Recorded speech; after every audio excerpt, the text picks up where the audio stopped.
One of the interesting things about disgust is it doesn't easily respond to empathy. So if somebody is having self-disgust, it's very difficult to be able to kind of work directly with that emotion, the way you and I have talked about working directly with anger, or working directly with sadness, or working directly with fear. Cue music. Places, everybody, places. We're starting in 3, 2. Welcome to the Autoimmune Hour, where we look at the rise of autoimmune disorders. I've brought together top experts that range from doctors, specialists, nutritionists, researchers, and even those recovering from autoimmune to bring you the latest, most up-to-date information about autoimmunity and how to live your life uninterrupted. Thank you for joining us here on the Autoimmune Hour with Sharon Saylor. Always seek sound legal, medical, and or professional advice regarding any problems, conditions, and any of the recommendations you see, hear, or read here on the Autoimmune Hour, Understanding Autoimmune, and Life Interrupted Radio. And we don't want you to worry about taking too many notes, so you can join the Autoimmune Hour's Courage Club, and we'll send you the transcripts and show notes from every episode. Sign up now at understandingautoimmune.com. Now, back to your host, Sharon Saylor. Welcome, everyone, to the Autoimmune Show. I'm Sharon Saylor from SharonSaylor.com. And as always, it's my pleasure to be with you here again on another amazing episode. And once again, I'm so excited. And tonight we have a return guest, and I'm just always doing the happy dance when she's available. She's an absolute world globetrotter, and she's landed for a few minutes to share with us. We've been talking about with Sarah Peyton, who's here, and she's the author of Your Resonant Self.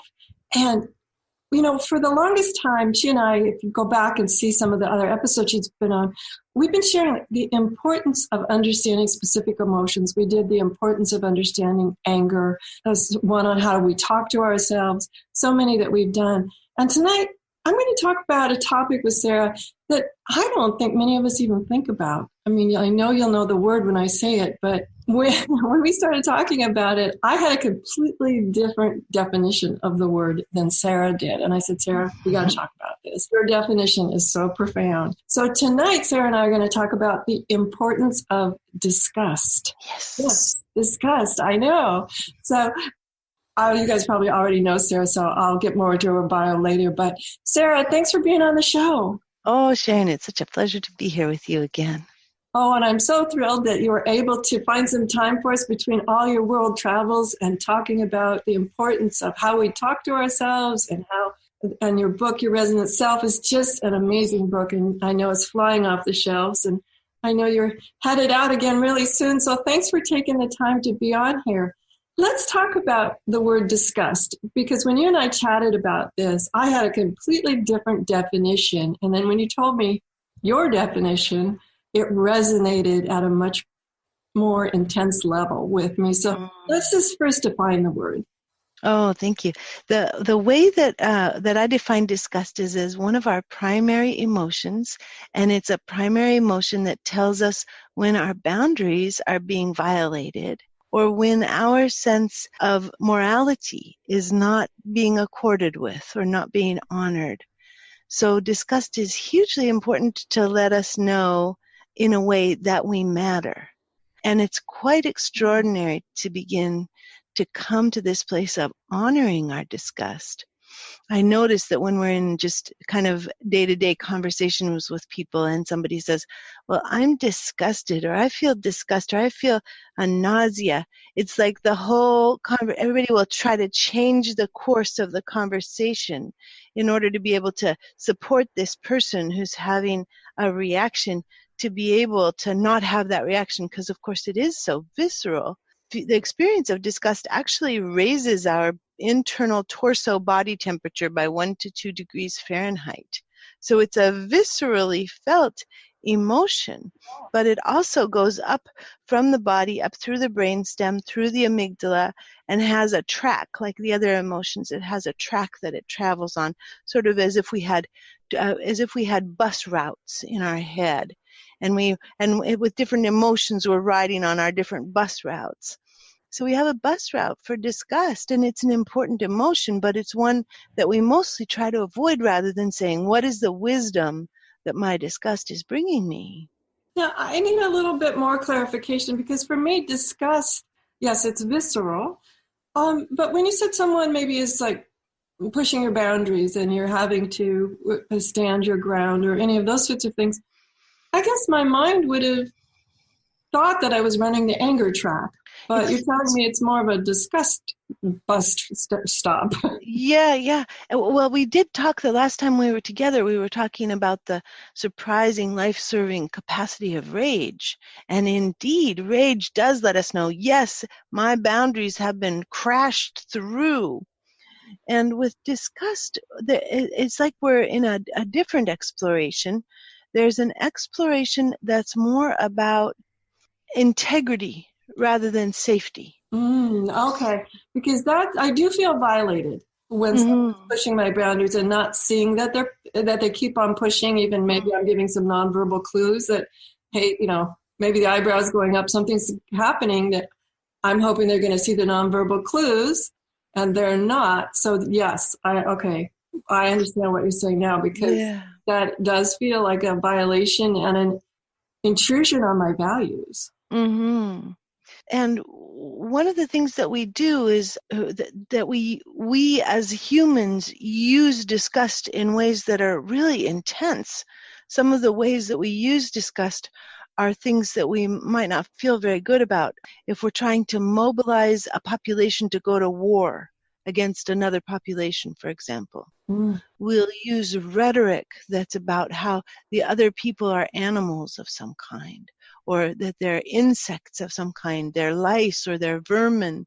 This is the kind of propaganda language that has traditionally been used by governments when they want to go to war against another country. So if you look at the propaganda from World War II or the propaganda from World War I, you see these big posters where they're taking pictures of the people's, whoever the enemy is, and implying that they're somehow not human, and especially often implying that they are like rats or vermin or insects, or that there's this real association that the propagandists are working with to bring out our natural capacity for disgust, that helps us to write off other groups of people as not even being human.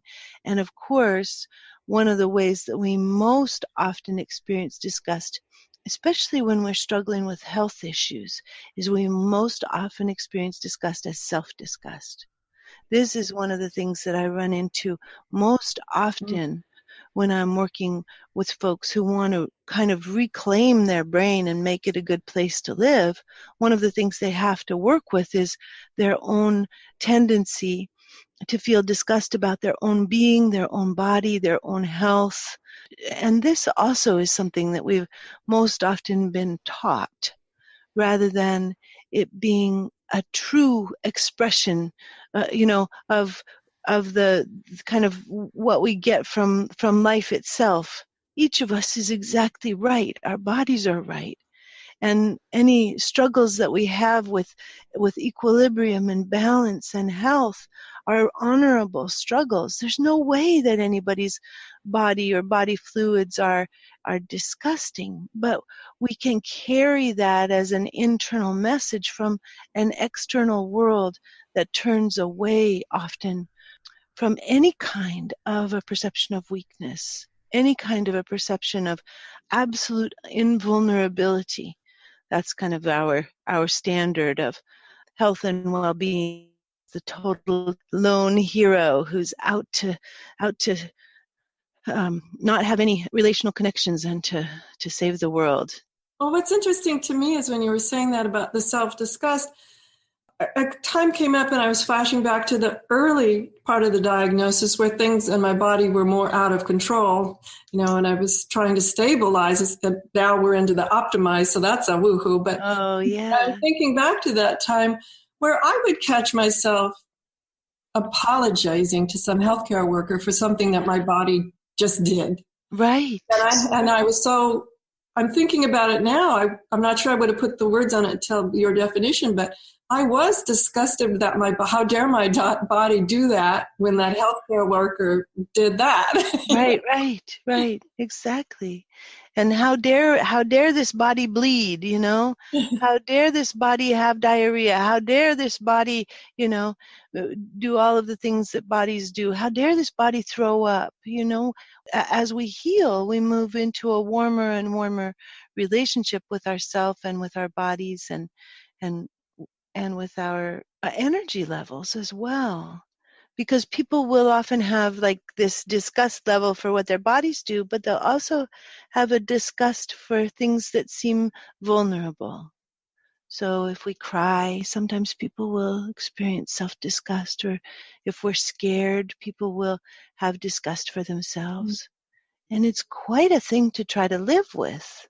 It's really sort of an unlivable relationship to have this experience of holding ourselves with disgust.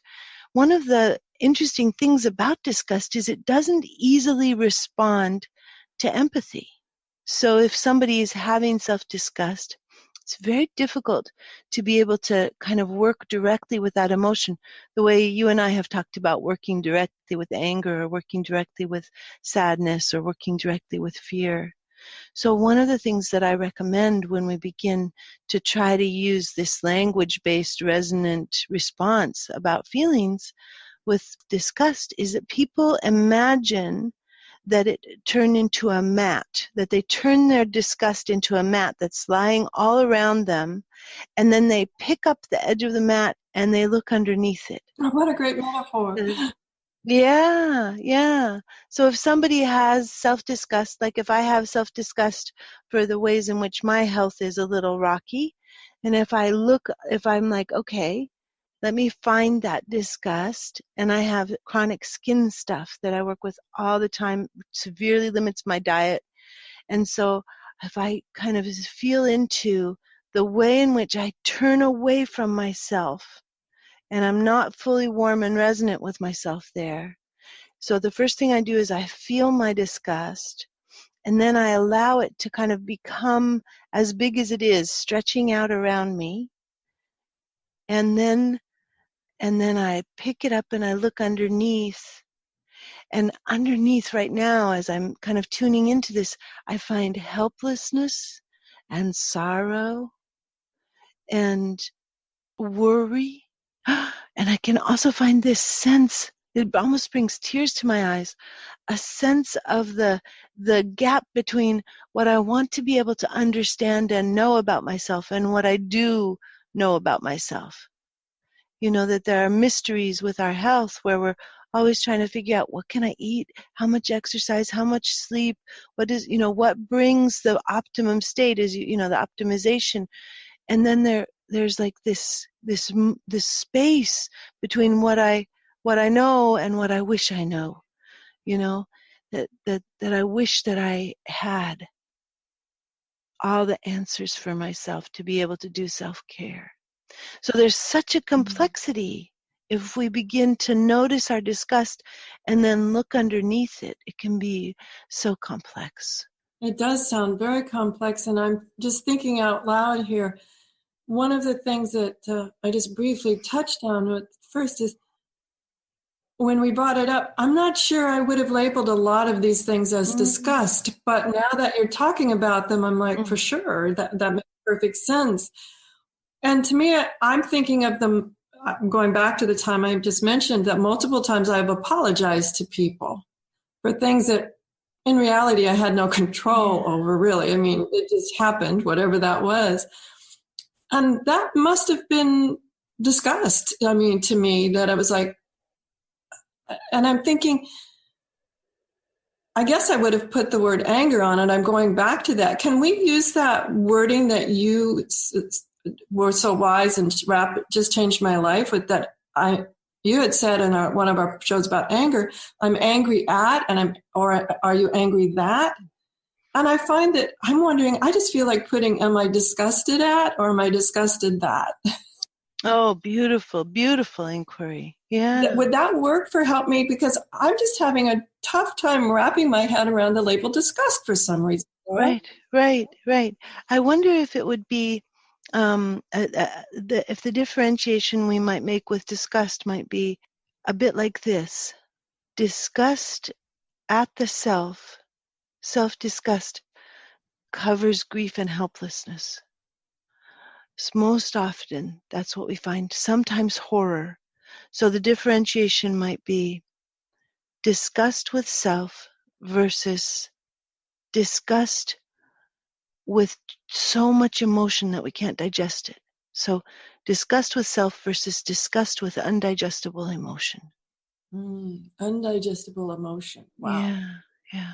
Boy, that encompasses a lot when you're pronounced with a medical condition that is shocking, and they'll give you the stats of everything right. wrong. Right.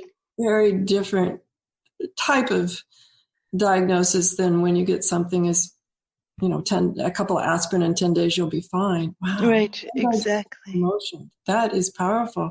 We need to take a quick commercial break, and I'm going to ponder that, because to me, that is one of the many beautiful things about Sarah. She always leaves me just in profound amazement and pondering, which then breaks through to these amazing breakthroughs for myself. So that's why I love having her on. But ponder that we'll be back in just a couple of minutes. Life Interrupted Radio will return after these messages from our sponsors. It's great sponsors like these that keep this show coming to you every week. Be sure and stop by lifeinterruptedradio.com to learn more. Your conscious lifestyle on steroids. OMTimes Radio. IOM FM. Hello, I'm Lisa Berry. Join me every Monday at 1 p.m. Eastern Time for Light on Living. A chance to see new, hear different, and feel more as I shine the spotlight on all the ways to lighten the load of life's challenges. Light on Living is your link to that new way you're looking for, that new understanding that will enhance your life, and that positive connection that will support your growth. So join me, and you'll gain insight and start to see things in a new way that motivates you. OMTimes Magazine is one of the leading online content providers of positivity, wellness, and personal empowerment. A philanthropic organization, their net proceeds are funneled to support worldwide charity initiatives via Humanity Healing International. Through their commitment to creating community and providing conscious content, they aspire to uplift humanity on a global scale. OMTimes, co-creating a more conscious lifestyle. Listen and imagine.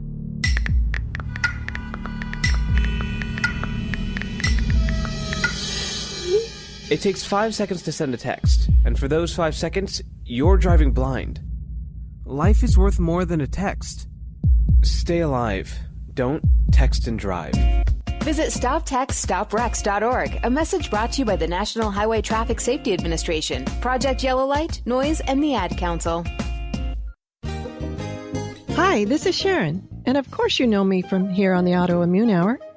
Maybe you don't know I'm also an author. My latest book is for kids.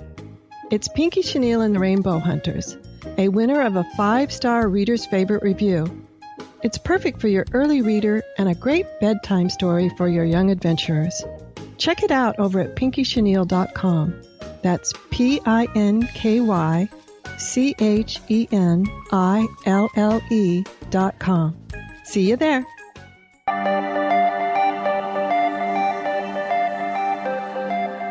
Welcome back, everyone, to the Autoimmune Show. I'm Sharon Saylor from SharonSaylor.com. And tonight we're here with the awesome Sarah Peyton, the author of the amazing book, Your Resonant Self. If you haven't got it yet, you must purchase it. I found it profound and life-changing, and I read it over and over again.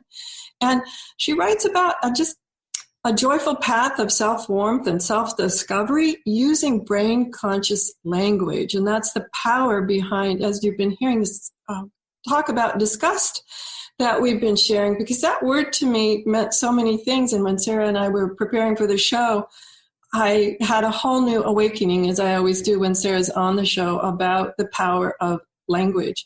And Sarah, I'm thinking back to my childhood, and also my grandkids now are bringing this to my conscious awareness. They're disgusted at everything. Or they do something disgusting and they think it's funny, and then they get disgusted. It's funny how kids they find some humor in disgust, and they find some disgust in disgust, and sometimes they just like being disgusting, and other times, it's an interesting thing in childhood. And then I'm thinking now, see, they're still young and still in that phase of where some of the disgusting is, fun to be disgusting. I'm curious, what happens as we age? Because obviously I'm thinking back to my teen years, and I developed a whole new relationship with that word as I grew. Yeah. Thank you for pointing out this wonderful connection between disgust and play in childhood. It's He'll even say it's disgusting and be laughing. I mean, but obviously somewhere along the lines, my view of the word changed as I grew. Yeah, and we are changed as we grow. One of the interesting things to think about is the way that disgust is protective for children. That when we're little, we have a reactivity to body fluids and to ideas about people kissing each other, and oh my God, they touch tongues, ooh, ooh, ooh. and boy then germs, girl germs, whatever the words are, That's right. Yeah. Although they act with disgust. And it makes children laugh so much. But then we grow, and the hormones, the reproductive hormones start to flow, and we start to get interested in partners, and it becomes less disgusting, the idea of exchanging body fluids, for goodness sake. And so we can see this way that disgust is truly protective for children, that allows them to stay at a distance from sexuality until their bodies are ready to move into sexuality. And some of us have an experience of having more desire sexually, and some of us have an experience of not having much sexual desire at all. It's kind of like being able to say, I'm asexual. It's just not something that's important to me. But what is important to everybody is that the movement of these hormones takes us from childhood into adulthood. And we're moved from being a part of our family of origin to finding and creating our adult lives. And these hormones of sexuality are the very hormones that move us into our authentic self. So the movement into the authentic self is really kind of in a way about a sacred, untouchable core of being, which is ours by birthright, and which we grow into, which has a natural unfolding. And so there's kind of this beauty as we hold that the sweetness of little kids playing with disgust and watching that change, that transformation of disgust into the sexuality, if that's important, but into most importantly the authentic being, the authentic self. This is very important because there are some ways that our society takes away our healthy appreciation for disgust. You told me to say that. I was going to say it's somewhere along the line. It's like disgust gets stuck somehow. I mean, whether it's society putting something on us, a particular culture we belong to, or group we belong to, sort of places that on us or changes our view of disgust. Besides just our awakening into our authentic self, I'm thinking at a certain point, at a certain age, there are a lot of, the word comes to me, maybe it's not the right word, please correct me, but kind of shame and blame type things of where disgust gets laid on us. So Indeed. I guess, are they related? I think they are. I think there's a way that in our world, there's often a kind of how the media emphasizes beauty more than anything else. People say like that the camera adds 10 pounds to people, that the more slender a model is, the more likely she is to be hired and the more likely she is to become a supermodel. There's like this encouragement of almost a starvation of humans in service of ideals of beauty that can take over. And in this kind of external oppressive ideas about how people are supposed to look, both men and women, we almost lose. It's almost like our healthy disgust gets turned against us, which is something that's happening in the first part of the show where we were talking about propaganda. That's the media, that's the governments taking our healthy disgust and kind of using it as a leverage point to make other groups of people not human anymore. And then the way that everything needs to be a market, something in the marketplace, and how we use sexuality and beauty to sell products, then again it's like our own healthy disgust is being turned against us, and we're all of a sudden living in bodies that we have a sense aren't the right body somehow. When once again, here we are. This is a body we have. This body is talking to us about our journey through this lifetime. And for those of us who have any kind of nausea that accompanies any kind of medical condition, it's very interesting to begin to ask the question, what has been indigestible? Wow. Okay. So that is as interesting as what we were pondering just before the commercial break. What has been indigestible? Mm-hmm. Wow. Now, I'm not talking just about nausea. Can I go a little further and say sure, like IBS, irritable bowel syndrome, leaky gut, Crohn's? Those are all sort of in the digestive tract. Yeah. Wow. Interesting. And there's so much research about how trauma and trapped emotions really do physical changes to the body. Yeah. So what is it like if we experience disgust to say to our bodies, I honor your disgust. I'm sure there's something here that is indigestible.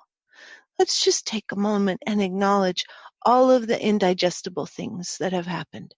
Maybe the deaths of people we love, maybe the socioeconomic conditions of our family, or the environmental impact of different toxins, the way that the world is the way we're paving over nature. There's so many levels, for bodies of indigestibility that can be acknowledged. Indigestibility of this is very important for digestion, to acknowledge the link between attachment and digestion. That the way that we're fed becomes the way that we feed ourselves. So the way that a baby is nursed, is the baby nursed sort of like, okay, it's 1:30 now, and the baby has a bottle due at 1:45, and then the baby should drink 8 ounces, and then the baby should go to sleep. It's like, this is one way that babies are fed. They're fed by a schedule. They're fed by an idea of exactly how much they should be taking in. And that's one kind of attachment. That's an attachment where the person says, okay, my body is like a machine that needs to have 7 gallons of gas every 360 miles, which is very different from being with a baby and feeding a baby with delight, so that there's a sense of like wonder that the baby exists, and happiness to get to feed the baby and contribute to life, and a warm curiosity about about when the baby would like to eat, and a warm curiosity about how much the baby would like to nurse. So that there's this, and in this case, when we've been received in this way and nourished in this way, we carry our own bodies through space in this way. We're like, okay, what does Sarah's body need now? What would Sarah's body enjoy? Is Sarah's body hungry now? And how much would Sarah like? Instead of, the clean plate club, which is you have a job and you're supposed to get all of that food that is on the plate into your stomach within the amount of time that has been allotted for this, Wow, I had never considered that. Now, if that's really resonating with someone and they're going, this sounds like it could get much deeper in the exploration of understanding. If we're going, well, Sharon, I really don't know what my relationship with disgust is, but wow, I had no clue that it just even maybe the schedule we had as a baby and a child.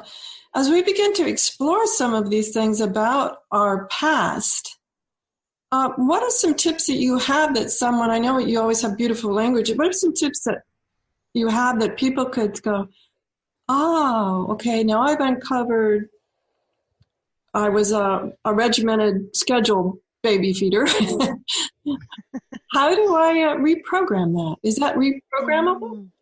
Yes, I believe it is. I believe that as we begin to recognize that, then we can start to experience something different. And the honoring of disgust becomes an important component to being able to even tell that we're full. Because there's the sensation of fullness it's on the gradation of the same area of our body that's revealing our disgust sensations to us. You know, the stomach, the sense of the stomach, and the sensors in the stomach are what's giving us our disgust sensation and our disgust feeling. And this is the same area that needs to let us know, okay, that's enough. I've had enough food.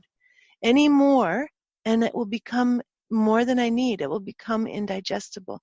So there's a starting, an awakening of listening that comes as we begin to tune in to our own capacity to know when we've had enough and to know what will be too much for us.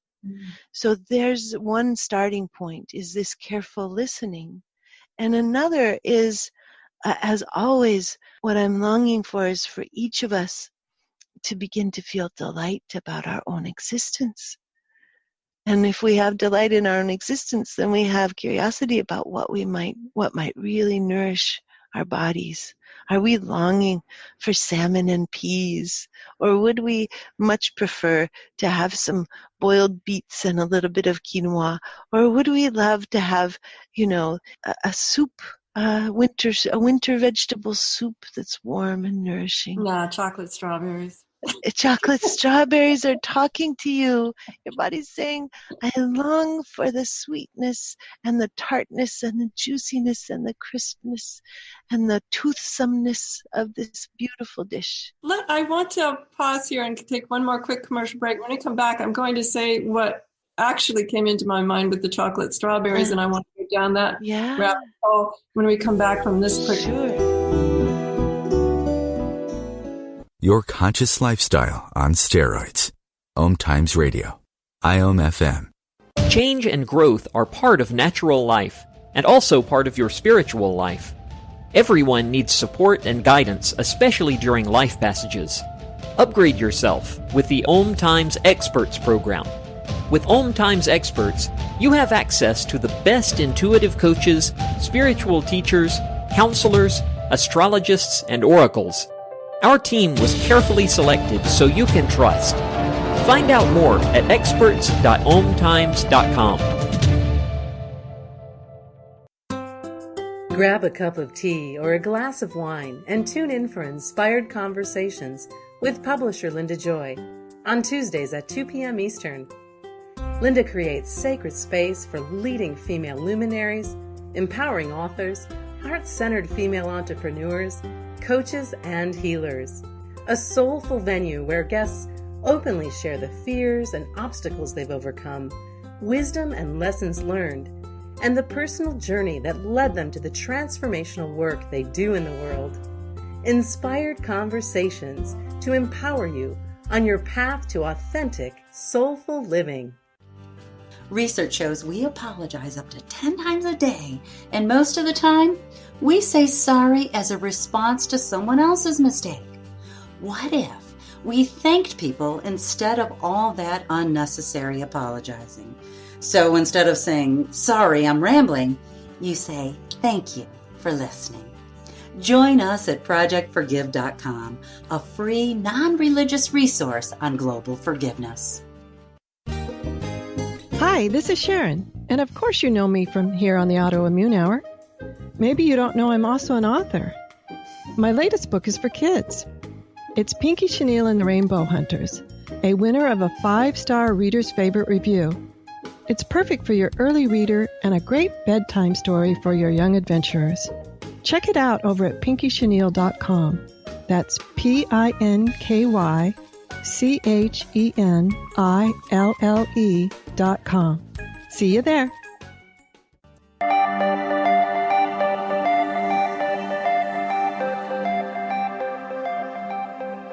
Welcome back, everyone, to the Autoimmune Show. I'm Sharon Saylor from SharonSaylor.com, and we're here with Sarah Peyton, the author of Your Resonant Self.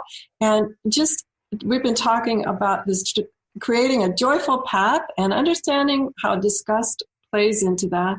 And a lot of the things we've been talking about are actual physical sensations. And Sarah, when we were talking about the different kinds of foods and digestion and everything, and I popped out there with chocolate strawberries, I want to bring in this idea of maybe disgust with ourselves at an action level or emotional level. And by that, I mean, I have such fond memories of chocolate strawberries. It isn't so much the sensation of the taste of the chocolate or the sensation of the lusciousness of the savoring of the strawberry. Other than every time I've had them, it's been a really joyous, remarkable time. And I wanted to, so we've talked a little bit about the body, and now I'm thinking about emotions. Like sometimes you can be disgusted with yourself because you think you let your friend down. They're in grief and you didn't respond appropriately. Or there's some disgust around, I don't know if those are called emotions, but there's disgust around some actions that didn't happen. Not so much the physical body, like you're unhappy that you've gained weight because you're on prednisone or something like that, but actually some action that you had some more control over. Perhaps you could have maybe made a different choice. Right. So we're starting to explore some moral disgust and the ways that we can be put into positions or experience life and not meet our own needs for integrity. That there's something very meaningful to us about being responsive to our friends, that this really gives us a sense of satisfaction. And when, for example, the energy drops, we're often left with that spoon idea of like, how many spoons do I have and what will I use them for? And sometimes folks get dropped. That's one way folks get dropped. Another way is just through distraction or some kind of paralysis can also be at the root of these sorts of things. And then we'll have this moral disgust with ourselves. And here we can ask this question, what is indigestible again? How are we having trouble metabolizing our own being in the world? Can we have compassion for what we actually do, for what our actual level of energy and capacity is? Or do we always want ourselves to do a little bit more? Is there always a continuing self-disgust because we never quite meet our own standards for perfection? I was working with a woman recently, and she said, I'm feeling so much disgust for myself. I should have been making food for everyone. The house should be clean. Everything should be done. And she said, if I were my mother, you would all have a 7-layer cake, and everything would be spotless. And here we have, we have ourselves with entirely different lives than our mothers had, and yet we long to be able to do what they did, or we long to be able to live into a Martha Stewart image of what could be possible, forgetting completely that Martha Stewart had paid help for everything that was happening in her world. Oh, sure. It bring up an interesting point is like comparing ourselves to impossible standards. And nowadays, maybe not so much reflecting back, but social media, goodness sakes, how many times everything you see from friends or colleagues or whatever, they're draped over the expensive car, or they got the Mai Tai with the sunset, and impossible standards of, maybe how come I'm not, as successful or whatever. Gosh, this is just, besides the moral dilemma of perhaps me slipping and not responding with a value that I hold dear in the appropriate way. Here again, we're at sort of these external forces making us feel like we're not living up to something that should be lived up to. And we can often have, in the past, we've talked a little bit about unconscious contracts.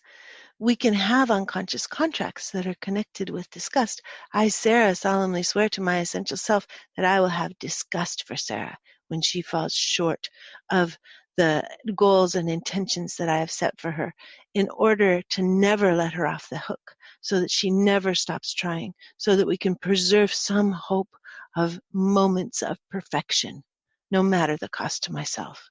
Wow, that's deep. And you know what comes up for me is these old, I assume that we still hear them a lot, but these old tales of the hero, who pulls themselves up by the bootstraps. And if you were just a little more willpower, Sharon, or a little more resilience, or a little more grit. Right. I'm thinking, oh my gosh, all these internal and external stories we're telling ourselves. So let's say that contract really resonated with people. Instead of Sarah, they heard Sharon or Susan or Jim or John or whatever. What are some ways we can switch that contract? And we have a whole hour on these sacred contracts. Check back at understandingautoimmune.com and find that, because that is also an awesome, awesome opportunity. But let's quickly just go over some ways that if we're like, oh my gosh, that contract just, wow. What are some ways that we can switch that up? One of the best ways is to make it explicit, first of all, to name it just as I did. And then you'll notice that I made that contract with myself. And so when we make these contracts with ourselves, we get to check in with ourselves, because there are always two parties to a contract. So here's the part of me that made the contract to the part of me that is receiving the contract. We get to say, Sarah, did you hear the vow that Sarah made to you? And then I go, yes, I do hear the vow. That is a very, very painful and energy-consuming vow. I don't think that's a good idea. And then we can say, would you release this contract? And then Sarah can say to herself, Sarah, I release you from this contract and I revoke this vow. And instead of the vow to always be disgusted with yourself for never quite reaching your own standards, I give you my blessing to celebrate the things that Sarah does do and to enjoy the heck out of them, and to lean into self-trust in being with and helping Sarah negotiate this life, which is very different. Now, if that is too far a stretch for some of us, we can do a partial release of the vow, which would sound more like this. Well, that's a pretty good vow because I don't want to give up on being perfect. So I tentatively release part of this vow in order to let Sarah explore what it would be like to live without disgust, just to see what it's like to not use that particular stick to beat herself with. What would it be like to live with a little acknowledgement and respect for Sarah instead of disgust? I will try it out. So there are two possibilities. Now, let's say we choose the second there, the tentative, and we're very successful. Mm-hmm. Then do we go on to say, hey, Sarah, that worked? What's the next conversation when we say, okay, I'm still here? The world, the earth has not opened and swallowed me. Yes. So how would we, when we're celebrating that, like, well, that was okay. Then what's the next step? Do we release it completely, or do we give ourselves a little bit more permission? Well, my experience with this unconscious contract work is that we come up against whatever's most painful to us.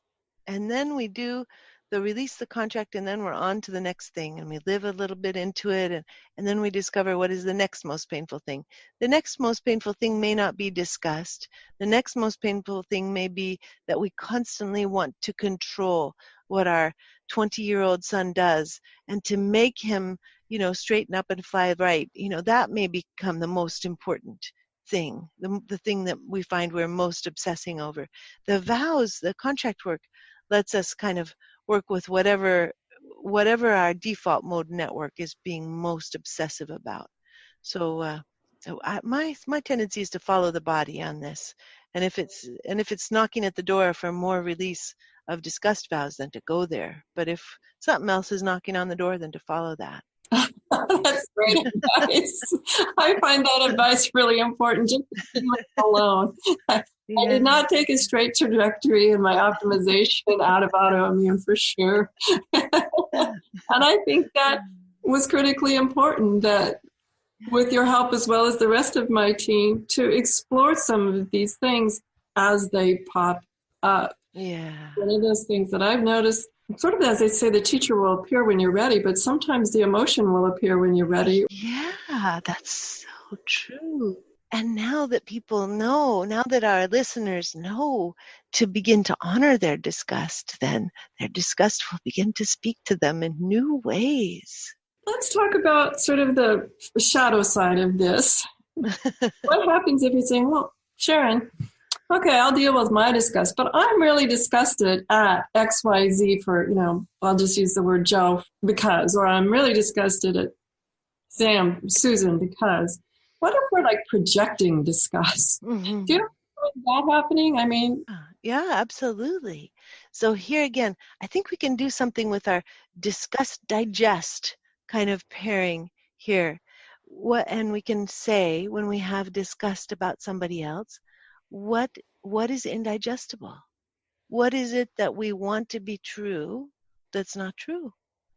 What's happening? Like, do we want, let's say we have a friend and we want them to get a job, and they're not getting a job, they're just living in their parents' house.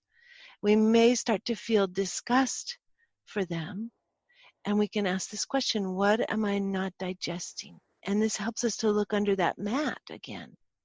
And because we want to look under the mat, because we want to remember that our resonant language, our empathy, support of disgust, not very effective. So we want to look under that mat and see, well, how is it? There's a helplessness again. There's helplessness and grief, and I'm finding under this mat of disgust in this imaginary situation also rage. So again, we're using the disgust to try to hold the undigestible. We're holding the feelings that are so great that we cannot move them, we cannot metabolize them, we cannot move them through our body. And so if we begin to notice that and say, how is this too big for me? We may notice that we have a helpless love that's so huge that we don't even know what to do with it.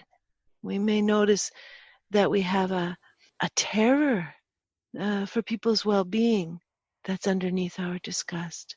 It's interesting you say a terror, and one word that always comes to me is a misplaced concern for someone's safety. I always find that an interesting conversation. We probably don't have time for that, but I always find that also an interesting thing that sometimes appears under the mat when I'm peeking under the mat. Yeah, a terror for someone's well-being and safety, wanting the best for them.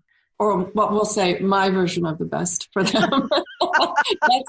That's where I have to start sorting, what's mine is mine and yours is yours and theirs and theirs. I have to start doing the sorting of like, okay. Yeah. I love this as a definition of blasphemy. When we think we know, when we think, if I were God, I would do this differently. This idea that if I could design human brains, they would not be taken out so severely by trauma. If I could design human nervous systems, they would not be so fragile. They would not be so impacted by pain. So yeah. Oh my gosh. Well, Sarah, believe it or not, when we get together, we're down to the last 6 minutes. I want you to share whatever on your mind that hasn't been shared, and then also share with us how to get a hold of you and find out more about working with you. Oh, thank you, Sharon. I'm working more and more online, trying to reduce my carbon footprint somewhat, since I'm such an itinerant traveler these days. Trying to figure out how to get this work, online more. So go to empathybrain.com to be able to check in on the monthly webinars. Just last night I did a beautiful piece on the latest research on anxiety.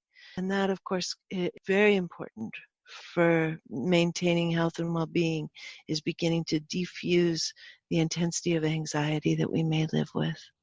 Oh, wow. We'll have to have you back for an anxiety chat. We just had Maria Fadiman on a little bit ago, who is a National Geographic explorer and a mycotoxin survivor and thriver, absolutely thriver, because she's out in the jungles of the middle of nowhere, even with the mycotoxin exposure problem. And she and I talked about, from the thriver perspective, from the perspective of someone who's been there, this idea of anxiety, and my body may be having crazy reactions, and my brain is sort of having crazy reactions to the body, crazy reactions, but I'm not crazy. So right. Yes, that's beautiful. We came up with that idea about this idea of what happens when you're diagnosed with something long-term and your body's learned that it could, in her case, mycotoxin exposures to certain molds could be threatening, and how the body can react. So we're going to have you back for anxiety for sure.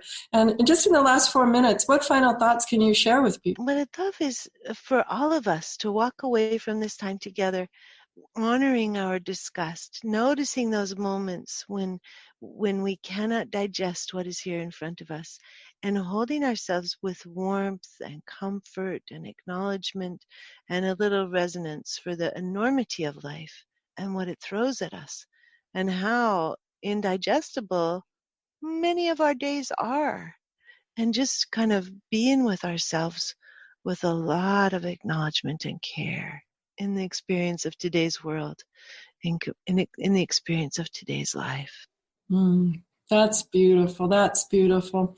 Oh, my friend, I always adore you and adore that you come onto the show and share your wisdom with us, because all of our chats together have been profound in the community. The Courage Club community talks endlessly about a lot of the things they've learned from you on how to talk to themselves, how to become more comfortable within themselves and release things that they have been holding on to that no longer serve them.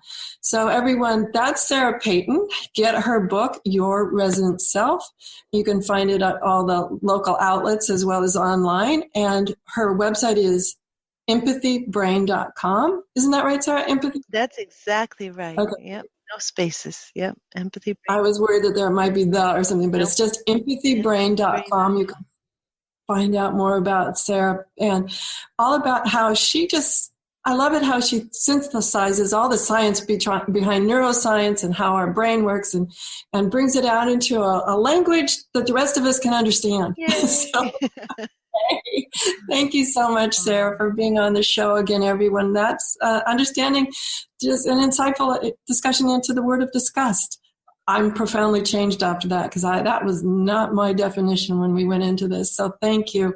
Everyone, go to understandingautoimmune.com. Find this show as well as many others. And please like us over at Facebook. It's Understanding Autoimmune. Also, Autoimmune Hour at Facebook. Join the discussion over there, as well as check out our YouTube channel. And please subscribe to the YouTube channel. It's also known as Understanding Autoimmune. You can see the video of Sarah there. If you're listening to the podcast, you can see the video of Sarah's in my chat over there at YouTube. And please subscribe to that channel. We need all the extra little subscribes we can get, because that brings our message out to a wider audience each and every day. Thank you all for being part of it. Consider joining the Courage Club. You can find out more about that at understandingautoimmune.com right there on the homepage as well. Everyone, join me next week for another exciting episode. Have a great week, whatever your adventures. Enjoy. The information provided on the Autoimmune Hour, Understanding Autoimmune, and Life Interrupted Radio, including the websites understandingautoimmune.com and lifeinterruptedradio.com, plus social media, is for educational purposes only. What you read, hear, and see on the Autoimmune Hour, Understanding Autoimmune, and Life Interrupted Radio, and its websites, and other media outlets is based on experience only. The information should never be used for any legal, diagnostic, or treatment purposes. Always seek sound legal, medical, and or professional advice regarding any problems, conditions, and any of the recommendations you see, hear, or read here on the Autoimmune Hour, Understanding Autoimmune, and Life Interrupted Radio. Research shows we apologize up to 10 times a day, and most of the time, we say sorry as a response to someone else's mistake. What if we thanked people instead of all that unnecessary apologizing? So instead of saying, sorry, I'm rambling, you say, thank you for listening. Join us at projectforgive.com, a free, non-religious resource on global forgiveness. Hi, this is Sharon, and of course you know me from here on the Autoimmune Hour. Maybe you don't know I'm also an author. My latest book is for kids. It's Pinky Chenille and the Rainbow Hunters, a winner of a 5-star Reader's Favorite review. It's perfect for your early reader and a great bedtime story for your young adventurers. Check it out over at pinkychenille.com. That's PINKYCHENILLE.com. See you there.